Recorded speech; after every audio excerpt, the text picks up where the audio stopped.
So guys अब start करते हैं अपन मैक्रो इकोनॉमिक्स से। मैक्रो इकोनॉमिक्स में सबसे ज्यादा स्कोरिंग पोर्शन कौन सा है? सबको पता है, नेशनल इनकम।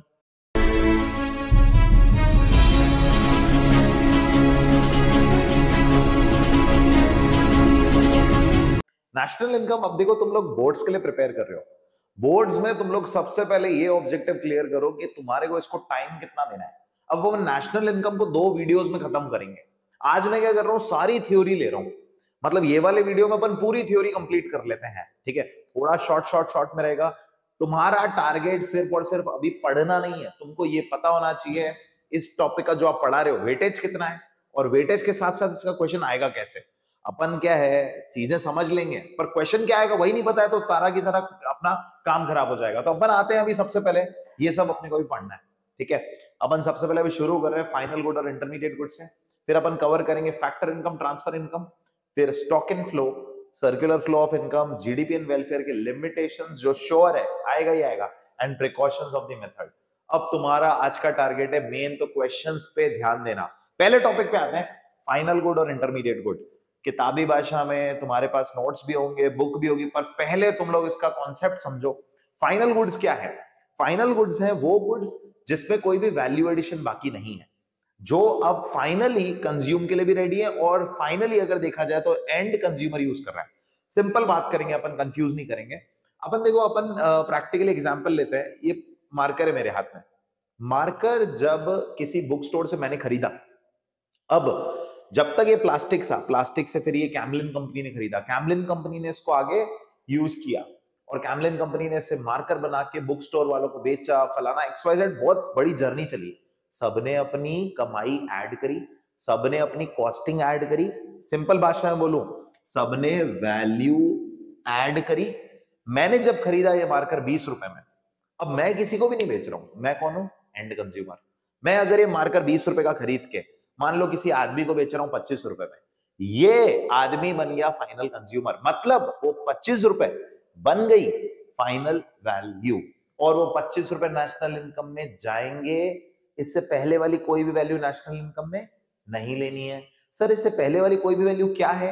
इससे पहले वाली कोई भी वैल्यू, जैसे कि अगर मैं बात करूं, 5 रुपए का प्लास्टिक है, 5 रुपए का प्लास्टिक कैमलिन कंपनी ने खरीदा, फिर वो प्लास्टिक मार्कर की जर्नी तक पहुंचा, बुक स्टोर वाले से मैंने परचेस करा, ये कंज्यूमर ने परचेस करा 20 रुपए में। ये 20 रुपए नेशनल इनकम में चले गया।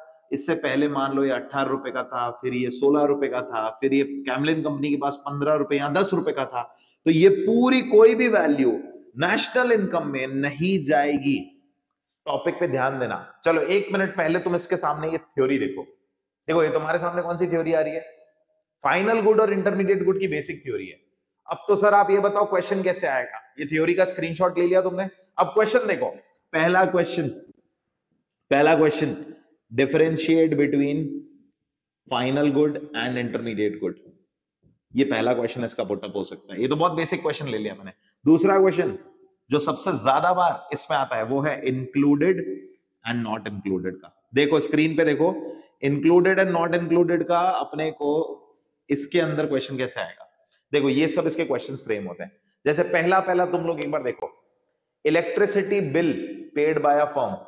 अब ये पहला क्वेश्चन जो है, ध्यान से तुम लोग देख रहे हो, electricity bill paid by a firm, ये नेशनल इनकम में इंक्लूड होगा या नहीं होगा?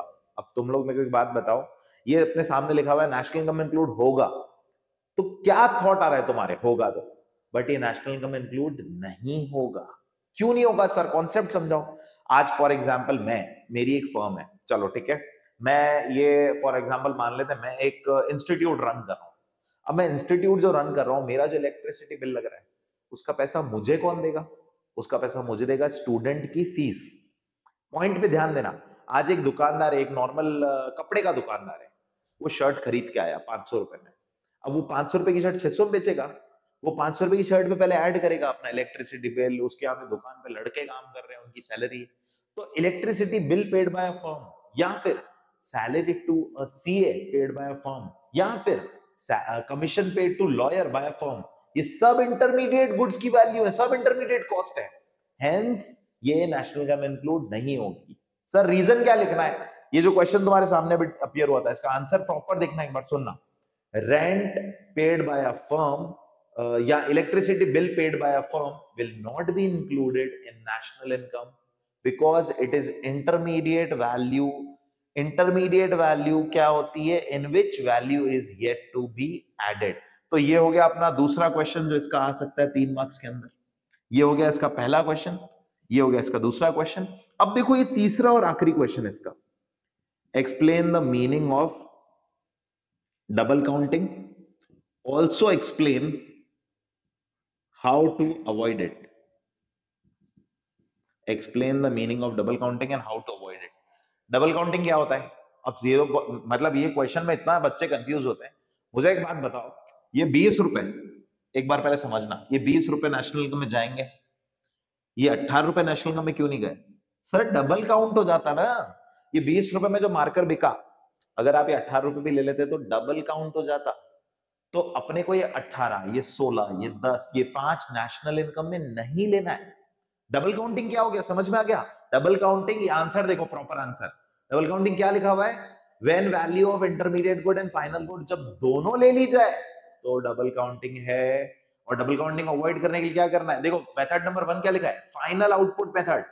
फाइनल आउटपुट मेथड क्या है? नाम तो बहुत बड़ा लिखा हुआ है सर, बट बहुत आसान है. फाइनल वैल्यू लो, इंटरमीडिएट वैल्यू मत लो, इसको बोलते हैं फाइनल आउटपुट मेथड. सो ये है इसके पॉसिबल नंबर ऑफ क्वेश्चन. इस टॉपिक का वेटेज लगभग मान के चलो 3 मार्क्स एग्जाम में. सर चांसेस किसके ज्यादा है? मुझे तो लगता है ये आएगा, ये वाला टॉपिक आएगा, इंक्लूडेड और नॉट इंक्लूडेड. सो इसको ऐसा प्रिपेयर करके जाओ कि इसके मैक्सिमम पॉसिबल क्वेश्चन कर लो. अभी जो स्क्रीन पे अपीयर हुआ है वो तो कर ही लो, बट मैक्सिमम पॉसिबल क्वेश्चन इसके और कर लो. सो ये टॉपिक अपना डन है. ऐसे ही अब अपन करते हैं फैक्टर इनकम, ट्रांसफर इनकम. इसका स्क्रीनशॉट लेना है तो ले लो. सो गाइस अब ये टॉपिक है factor income and transfer income. अब देखो फैक्टर इनकम और ट्रांसफर इनकम तुम लोगों को बस टॉपिक पढ़ते हुए ये याद रखना है, क्वेश्चन कितने मार्क्स का आने वाला है, कैसे आने वाला है. अपन पहले बेसिक से चालू करते हैं, पहले मीनिंग समझते हैं. इसको एक बारी में बहुत अच्छे समझने के लिए तुम लोग ये याद रख लो, फैक्टर इनकम मतलब मेहनत की कमाई, ट्रांसफर इनकम मतलब फ्री की कमाई. नेशनल इनकम क्या बोलता है? फैक्टर इनकम को नेशनल इनकम में लेना है क्योंकि मेहनत की कमाई है. सर मेहनत की कमाई को कैसे आप एक्सप्लेन करोगे? मैं सिंपल भाषा में समझाऊंगा इसको इस वर्ड से, बायलेटरल इनकम है, दो तरफा पैसा है. दो तरफा पैसा हो तो नेशनल इनकम में ले लो, एक तरफा पैसा हो, वन साइडेड आ रहा हो तो नेशनल इनकम में मत लो. What does this mean? दो तरफा पैसा मतलब मैं जमीन दे रहा हूं तो मुझे क्या मिलेगा? रेंट. तो जमीन हो गई फैक्टर सर्विस, रेंट हो गया फैक्टर इनकम, नेशनल इनकम में लेना है. मैं लेबर, अगर लेबर की तरह एक्ट कर रहा हूं मुझे क्या मिलेगा? वेजेस. लेबर वेजेस, दो तरफा पैसा. कैपिटल, मैंने पैसा लगाया तो मुझे मिलेगा इंटरेस्ट, ये हो गया दो तरफा पैसा.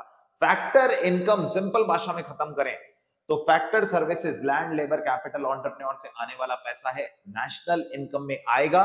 It is income earn from factor services which is included in national income, and this is not included in national income. Scholarship, gift, charity, donation. अब बात करते हैं सर क्वेश्चन की. 3 मार्क्स तक इसका वेटेज मान के चलो, पर डायरेक्ट क्वेश्चन आएगा क्या?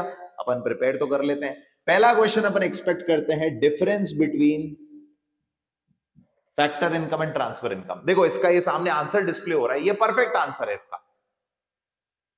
ओके, दूसरा क्वेश्चन अपन इसका एक्सपेक्ट करते हैं included.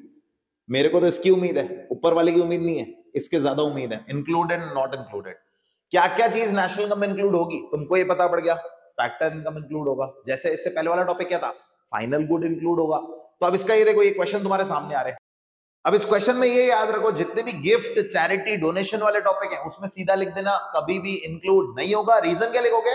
Because it is a transfer income. अभी टॉपिक है देखो स्टॉक एंड फ्लो. इस टॉपिक को एक बारी में बहुत अच्छे समझ लेना. मैं इसको इतना इजी वे में तुम्हारे दिमाग में इमेजिनेशन बिठाना चाह रहा हूं कि तुम लोग कभी भी इसको, आज नहीं कभी भी इसको टॉपिक को भूल नहीं पाओ. देखो स्टॉक डेफिनेशन ये सब बाद में देखते हैं, पहले स्टॉक यहां पे देखो मैंने कहां पे रखा है, एक डब्बे की तरह यहां पे बीच में रख दिया है. फ्लो कुछ जा रहा है, फ्लो कुछ इसी के अंदर आ रहा है. अब दिमाग में एक एग्जांपल फिट कर लो, जैसे अपने घर पे पानी की टंकी है. अब पानी की टंकी में जो पानी भरा हुआ है ना वो स्टॉक है. मैं मोटर से जो पानी चढ़ा रहा हूं वो फ्लो है, और जो पानी मैं नल से यूज कर रहा हूं, टैप से यूज कर रहा हूं वो भी फ्लो है. तो ये एग्जांपल अब तुम्हारे दिमाग में देखो पिक्चर क्रिएट कर रहा है. कि पानी की टंकी में जो पानी है, मतलब water in overhead tank, it is a stock because it is measured at a point of time, at a point of time. And during a period of time क्या है, मतलब फ्लो, फ्लो मतलब कि जो पानी मैं यूज कर रहा हूं वो during a period of time है। अब अपन एक बार इसको नॉर्मली एक बार अगर सोच के देखें, एग्जाम में और क्या चीज आ सकती है। आज जो मैं महीने भर या साल भर में कुछ कमा रहा हूं, मेरी इनकम, लिख के बताता हूं चलो, मेरी इनकम ये है फ्लो, और जो मेरी जायदाद बन रही है ये है वेल्थ, क्या हो गया, स्टॉक। और जो मैं महीने साल भर में कुछ भी खर्चा कर रहा हूं, ये खर्चा भी है फ्लो। तो फ्लो क्या हो गया, फ्लो एक ऐसा कॉन्सेप्ट हो गया जो during a period of time. अब एग्जाम में अगर आ गया, इमेजिन करो एग्जाम में क्वेश्चन आ गया तुम्हारे पास, identify the following as stock and flow. अभी मैं तुम्हारे को डिस्प्ले भी करूंगा स्क्रीन के सामने पर, ये देखो नेशनल इनकम लिखा हुआ आ गया। तो क्या है national income, flow because it is measured during period of time. National wealth क्या हो गया, stock because it is measured at a point of time. National expenditure क्या हो गया, flow because it is measured during a period of time. इसके देखो question सामने, ये दो क्वेश्चन इसके आ सकते हैं। अब गाइस ये टॉपिक है सर्कुलर फ्लो ऑफ इनकम। देखो सर्कुलर फ्लो ऑफ इनकम क्या है, अपन ने सबसे पहली चीज क्या पढ़ी है कि इस देश में टोटल 4 कैटेगरी के लोग रह रहे हैं, कंज्यूमर, प्रोड्यूसर, गवर्नमेंट और एक्सपोर्ट इंपोर्ट, मतलब कि एक्सटर्नल सेक्टर। इन चारों के अलावा पहले सोचो कोई बच रहा है क्या, कंज्यूमर, प्रोड्यूसर, गवर्नमेंट और एक्सटर्नल सेक्टर, एक्सपोर्ट इंपोर्ट वाला। ये चारों ही तो देश के 4 कैटेगरी के लोग हैं जो इस देश में रह रहे हैं। इन चारों में जो पैसा सर्कुलेट हो रहा है यही तो है इकोनॉमिक्स एक्चुअल, अगर देखा जाए तो। इन चारों में जो पैसा सर्कुलेट हो रहा है, कंज्यूमर कुछ खरीद रहा है प्रोड्यूसर से, तो अपने कोर्स में सिर्फ 2 हैं, 2 सेक्टर, कंज्यूमर जिसको हाउस होल्ड बोला गया है और प्रोड्यूसर जिसको अपन फर्म बोल सकते हैं यहां पे। तो कैसे एक हाउस होल्ड और प्रोड्यूसर के बीच में सर्कुलर फ्लो ऑफ इनकम हो रहा है, कैसे एक जना दूसरे जने को चीजें दे रहा है, वो पेमेंट कर रहा है, ये इस टॉपिक का नाम है सर्कुलर फ्लो ऑफ इनकम। अब पता है इसके क्वेश्चन ऐसे हैं, मैं स्टार्ट कर रहा हूं पहले टॉपिक पर, यहां पे कॉर्नर पे मैं एक क्वेश्चन का वो बना रहा हूं। पहले अगर क्वेश्चन आ गया explain circular flow of income, तो अभी जो मैं समझा रहा हूं वही लिखना है। तो मैं बेसिक क्वेश्चन लिख रहा हूं यहां पे, explain circular flow of income. अब एक्सप्लेन सर्कुलर फ्लो के अलावा क्या आ सकता है, एक्सप्लेन सर्कुलर फ्लो के अलावा आ सकता है 2 सेक्टोरल फ्लो। समझाओ 2 सेक्टोरल फ्लो भी भाई यही की यही चीज है, सेम चीज है, पर सर इसमें लिखना क्या है वो बताओ। इसमें लिखना क्या है, इसमें अपने को लिखना है हाउस होल्ड और प्रोड्यूसर का रिलेशन। अपन लोग कौन है, हाउस होल्ड। अपन लोग इसके पास जा रहे हैं, इसको क्या दे रहे हैं, या तो जमीन, या अपन इसके यहां लेबर बन के जा रहे हैं, या अपन इसको कैपिटल दे रहे हैं। मतलब कि household is providing factor services to the producer. Producer मेरे को क्या दे रहा है, फैक्टर इनकम। अगर मैं जमीन दूंगा तो मुझे मिल रहा है रेंट, अगर मैं लेबर दूंगा तो मुझे मिल रही है वेजेस, अगर मैं कैपिटल दूंगा तो मुझे मिल रहा है इंटरेस्ट, अगर मैं एंटरप्रेन्योर की तरह एक्ट करूंगा तो मुझे मिलेंगे सैलरी या पार्ट ऑफ प्रॉफिट्स। तो ये है, एक तरफा जा रहा है दूसरी तरफा आ रहा है। सर्कल बना कि नहीं बना, बना। मैं खाली एक छोटा सा काम कर रहा हूं, वो काम क्यों कर रहा हूं इस टॉपिक के बाद समझ में आएगा। यहां पे मैं ना रुपीज का साइन बना रहा हूं, ठीक है, और यहां पे मैं स्टार का साइन बना देता हूं, स्टार का, ठीक है। आगे देखो, इसका मैं रीजन बाद में बताऊंगा। अब ये पैसा मेरे पास आया, मतलब कि मैंने काम किया, मेरे जेब में पैसा आया, जेब में मेरे पैसा आया तो मैं फिर से इसके पास गया, मैंने बोला ये ले भाई पैसे, सामान दे। गुड्स और सर्विस किससे खरीद रहे हैं अपन, भाई मार्कर मैंने किससे खरीदा, प्रोड्यूसर से। मैं आज अगर फॉर एग्जांपल पढ़ा रहा हूं, मैं सर्विस प्रोवाइड कर रहा हूं, तो expenditure on goods and services, मैंने पैसे दिए, कमाई यहीं से, फिर मैंने पैसे दिए, ला भाई सामान दे, तो मैंने पैसे दिए, तो मैं यहां पे रुपीस का साइन लगा रहा हूं और यहां पे मैं स्टार का साइन लगा रहा हूं, ठीक है। तो ये देखो, ये सर्कल जो है, ये जो सर्कल है, इस चीज को बोला जाता है सर्कुलर फ्लो ऑफ इनकम। इसका क्वेश्चन आ जाएगा, explain interdependence of house hold and producer. Same answer है, इसको थ्योरेटिकली पूरा समझा के आना अच्छे से, ठीक है। अब सर आपने ये रुपीस का साइन और स्टार का साइन क्यों लगा रहा है, इस टॉपिक के अंदर से एक और टॉपिक निकलता है। टॉपिक क्या है वो, differentiate between real flow and money flow. अब ये क्या नया पार्ट है, रियल फ्लो और मनी फ्लो। देखो यहां पे मैं लिखता हूं, मैं एक चीज करूंगा जिससे 2 मिनट भी नहीं लगेंगे, तुमको टॉपिक अच्छे समझ में आ जाएगा। रियल फ्लो और मनी फ्लो, ये देखना, इधर मैं लगा रहा हूं स्टार, इधर मैं लगा रहा हूं रुपीस का साइन। अब तुम एक बार खुद पहले एनालाइज बताओ, मैं लिखने में तो मेरे को ज्यादा टाइम नहीं लगेगा, तुम लोग पहले एनालिसिस बनाओ। ऊपर रुपीस का साइन का है यहां पे और यहां पे, मतलब कि सिंपल भाषा सर, ये भी पैसा जा रहा था, ये थे कि दिन नोट थे, ये भी नोट है। तो अल्टीमेटली फ्लो ऑफ मनी को कहा जाता है मनी फ्लो, और flow of goods and services, चाहे वो गुड्स हो चाहे वो सर्विसेज हो, गुड्स एंड सर्विसेज को कहा जाता है रियल फ्लो। तो money flow and real flow दोनों की दोनों आखिरकार इंटरडिपेंडेंट हैं। खुद देख लो, ये मनी फ्लो हो रहा है, ये रियल फ्लो हो रहा है, ये मनी फ्लो हो रहा है, ये रियल फ्लो हो रहा है। तो मनी फ्लो होगा तो ही रियल फ्लो होगा। मैं यहां पे लिख सकता हूं money flow influences real flow and real flow influences money flow. So guys this is the answer. एक बार फिर भी इसका जो प्रॉपर आंसर है रियल फ्लो मनी फ्लो का, ये देखो तुम्हारे सामने आ रहा है। सो गाइज अभी चालू हो रहा है ये limitations of GDP and welfare. तुमको बता दूं, ये मुझे लगता है 100% श्योर टॉपिक है। मतलब मैं ये बोल रहा हूं, ये तुम ऐसा मान के चलो कि ये टॉपिक तो तुमको करके ही जाना है। इसके अंदर भी मैं तुमको स्पेशली एक पॉइंट बता देता हूं, ये वाला जो आते ही आता है। तो पहले सर समझा दो है क्या, इसके क्वेश्चन भी देखना, इसके क्वेश्चन बड़े इंटरेस्टिंग है। देखो जीडीपी और वेलफेयर, एक मिनट इसको छोड़ो, लिमिटेशन को छोड़ो, जीडीपी और वेलफेयर। आज अगर मैं तुम्हारे को बोलूं कि तुम लोग एक न्यूज देख रहे हो जिसपे लिखा आ रहा है भारत देश में 5% जीडीपी बढ़ा, there is 5% increase in GDP in India, ये कितनी पॉजिटिव न्यूज है। 5% भारत देश में जीडीपी बढ़ा।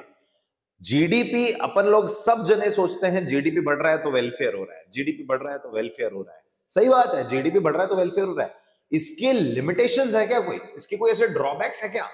जीडीपी बढ़ने से वेलफेयर तो हो रहा है 100%, बट कुछ ड्रॉबैक्स हैं। वो ड्रॉबैक्स अपने कोर्स में आ रहे हैं। कौन से? पहला ड्रॉबैक है नॉन मॉनेटरी एक्सचेंज, जो इग्नोर किया जाता है। आप एक काम करो, एक चीज सोच के देखो कि जीडीपी कैलकुलेट कैसे हो रही है। मार्कर कितने का है? 20 रुपए का। तो जीडीपी कितना हुआ? 20 रुपए। मतलब इस मार्कर से मिलने वाला जीडीपी 20 रुपए। अब मैंने क्या किया, इमेजिन करो एक बार, सिचुएशन समझते हैं। मेरे यहाँ कोई बच्चा आया, ठीक है, पढ़ने। मैंने उसको बोला कि भाई एक काम कर यार, तेरा शोरूम है इस चीज का, मेरे को है ना ये 2 काम करवाने, ये मैं तेरे से है ना जो ये 20,000 रुपए हो रहे हैं, एक काम कर, तू मुझे फीस मत दे, मुझे फीस मत दे, मैं तेरी शोरूम से कुछ शॉपिंग कर लेता हूं। तो मैंने उससे 20,000 रुपए रिसीव नहीं करे और मैंने उसको 20,000 रुपए पे भी नहीं करे उसके शोरूम पे जाके। तो 20,000 रुपए मैंने रिसीव नहीं करे तो मेरा जीडीपी 20,000 से कैलकुलेट नहीं हुआ देश में। 20,000 मैंने पे नहीं करे तो उसका जीडीपी 20,000 से कैलकुलेट नहीं हुआ देश में। तो non monetary exchange is leading towards inaccurate calculation of GDP. अच्छा, तुम लोग खुद सोचो लिमिटेशन है या नहीं है? बिल्कुल लिमिटेशन है ना, ड्रॉबैक था ये पहला। Non monetary exchanges are still exist in the economy, मतलब कि बार्टर सिस्टम अभी भी इकोनॉमी के कुछ हिस्सों में है, and which is leading towards inaccurate calculation of GDP. इसको डिटेल में कैसे लिखना है ये अभी तुम्हारे स्क्रीन पे आएगा, बट अपन आगे की बात करते हैं। Composition of GDP, second point. मुझे एक बात बताओ, मैं तुम्हारे को बोल रहा हूं कार का प्रोडक्शन बढ़ा, ठीक है, सेकंड सुनना, गोल्ड का प्रोडक्शन बढ़ा, थर्ड अपन बोलते हैं लेट्स से डायमंड का प्रोडक्शन बढ़ा, क्या जीडीपी बढ़ेगा? बिल्कुल बढ़ेगा सर, कुछ भी हो जीडीपी तो बढ़ना ही है ना। बट यहां पे जितनी भी चीजें मैंने बोली, car, gold, diamond, it is not benefiting the poorer sections. ये गरीबों को कोई मदद नहीं कर रहा है। क्या ये लिमिटेशन है या नहीं है? बिल्कुल लिमिटेशन है। तो कंपोजिशन ऑफ जीडीपी ये भी एक बहुत बड़ा लिमिटेशन है, क्योंकि some goods may not benefit the poorer sections of society but still increase GDP। ऐसे में कंपोजिशन ऑफ जीडीपी कभी कभार इनएक्यूरेट हो जाता है। इसको अलोकेशन ऑफ रिसोर्सेज भी बोल सकते हो, कभी कभार अनइक्वल डिस्ट्रीब्यूशन ऑफ रिसोर्सेज हो जाता है। नेक्स्ट बात करते हैं एक्सटर्नलिटीज। आज मुझे एक बात बताओ, दिल्ली के अंदर, मैं सिंपल एग्जांपल लेता हूं, दिल्ली के अंदर प्रोडक्शन बढ़ रहा है, प्रोडक्शन बढ़ रहा है मतलब जीडीपी बढ़ रहा है, बट पोल्यूशन कितना बढ़ रहा है? तो पोल्यूशन पे कौन ध्यान दे रहा है? तो अल्टीमेटली ये क्या है? ये है एक नेगेटिव एक्सटर्नलिटी। जीडीपी बढ़ रहा है, वेलफेयर हो रहा है, बट ड्रॉबैक तो देखो, पोल्यूशन भी बढ़ रहा है। तो अगर कोई हार्मफुल इफेक्ट हो जीडीपी बढ़ने से, उसको बोलते हैं नेगेटिव एक्सटर्नलिटी। बट अगर कोई पॉजिटिव इंपैक्ट हो, जैसे अभी टाटा की बात करें, टाटा ने इतना हैवी प्रोडक्शन करा बट टाटा ने बोला कि मैं सिर्फ और सिर्फ मजदूरों को यूज करूंगा। तो टाटा को क्या कोई अवार्ड मिला, कोई ऐसा हुआ कि टाटा को किसी ने पैसा दिया उस चीज के बदले में? नहीं, जीडीपी बढ़ा, टाटा ने एम्प्लॉयमेंट भी बढ़ाया। तो ये क्या है? Positive externality.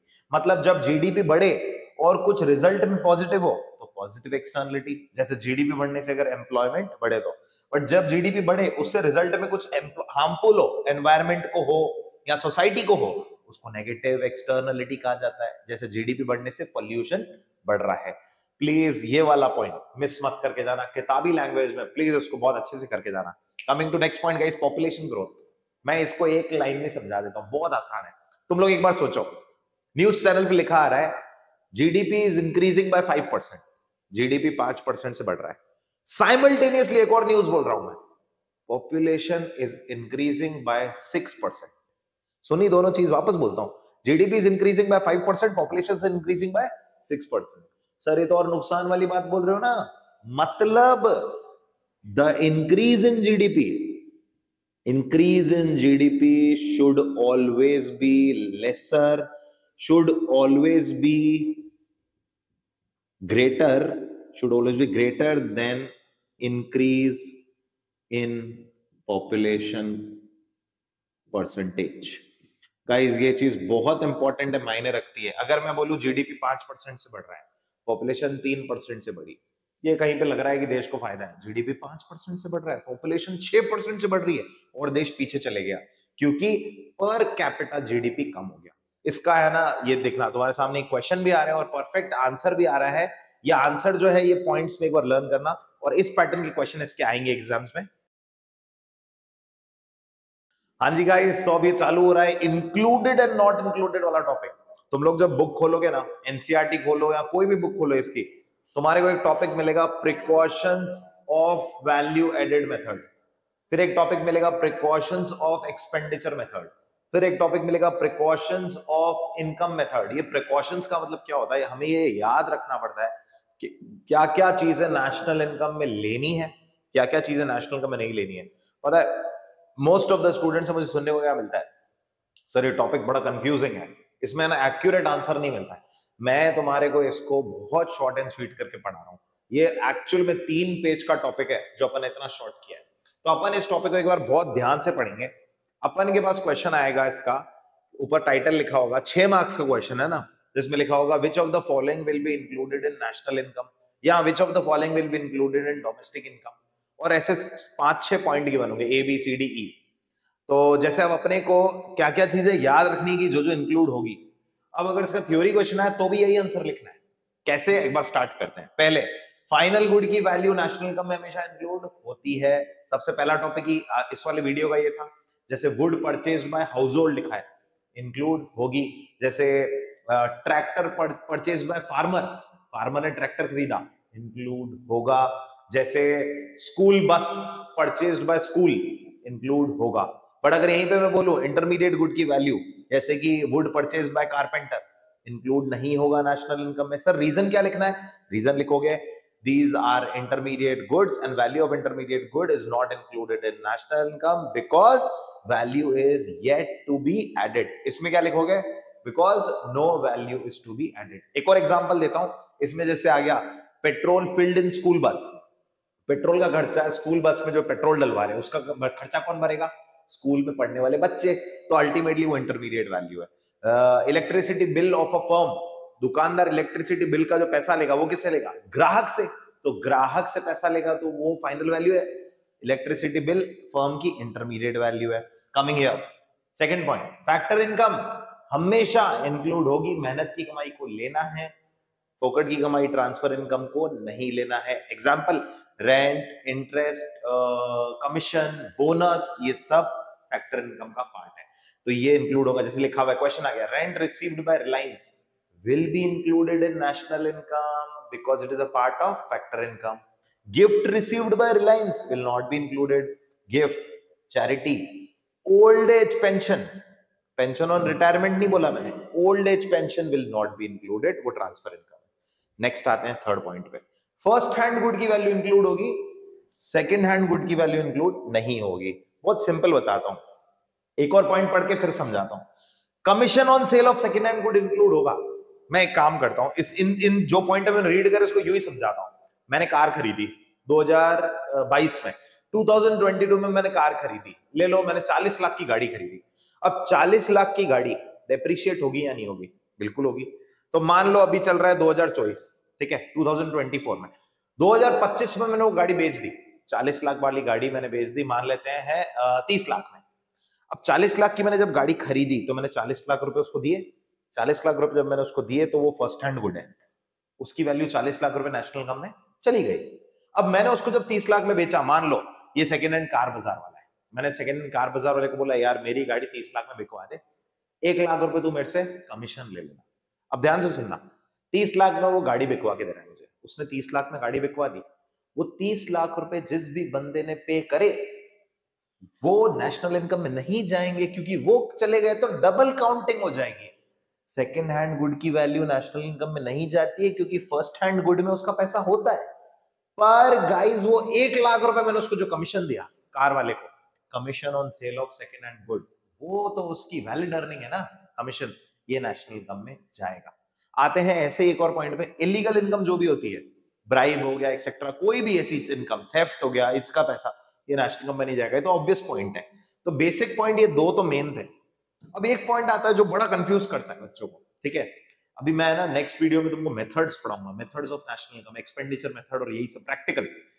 तो उसमें देखना प्रैक्टिकल में डिविडेंड आएगा, डिविडेंड अपन ले रहे होंगे नेशनल इनकम में, इंटरेस्ट ऑन डिबेंचर आएगा, वो अपन नेशनल इनकम में ले रहे होंगे, मतलब ये सब नेशनल इनकम में जाता है। बट कभी भी ये याद रखना, कभी भी income on sale of shares and securities national income में नहीं जाता है। क्यों नहीं जाता है, क्या इसका मतलब? इमेजिन करो मैंने शेयर्स खरीदे, टाटा के शेयर्स खरीदे मैंने 1 लाख के, ठीक है।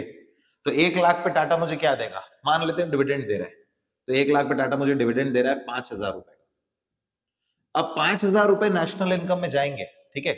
अभी 1 लाख वाले शेयर पड़े पड़े पड़े पड़े पड़े 1,25,000 के, 1,25,000 के शेयर हो गए। 25,000 रुपए शेयर की वैल्यू बढ़ने वाली थी, ये किसको पता था? नहीं पता था। ऐसे प्रॉफिट को बोला जाता है विंड फॉल गेन्स। तो ये 25,000 रुपए नेशनल इनकम में नहीं जाएंगे, because income on sale of shares national income में नहीं जाएगा। पर ये 5,000 रुपए तो मेरी वैलिड अर्निंग है ना, ये 5,000 रुपए क्या है, डिविडेंड ऑन शेयर्स, ये नेशनल इनकम में जाएंगे। गाइज इसके क्वेश्चन बहुत इंटरेस्टिंग आते हैं। इसके जो सैंपल क्वेश्चंस है करीब करीब, ये देखो मोस्ट ऑफ द क्वेश्चन मैं सामने तुम्हारे प्रेजेंट कर रहा हूं, ये क्वेश्चन जरूर सॉल्व करना, आंसर्स के साथ गिवन है।